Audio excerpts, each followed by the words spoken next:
আসসালামু আলাইকুম রাহমাতুল্লাহ।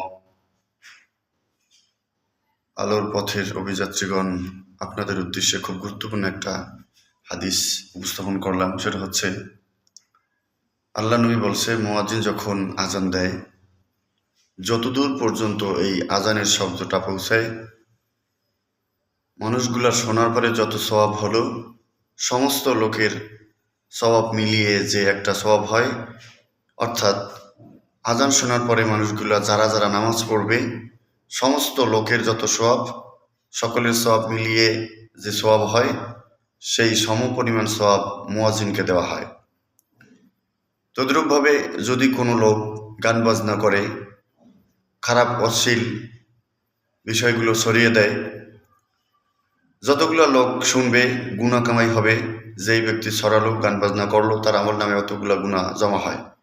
পক্ষান্তরে ভালো একটা হাদিস বা কোরআনের তিলাওয়াত যদি কেউ ছড়িয়ে দেয়, যত মানুষ দেখবে তার আমল নামায় নেকি যেতে থাকবে।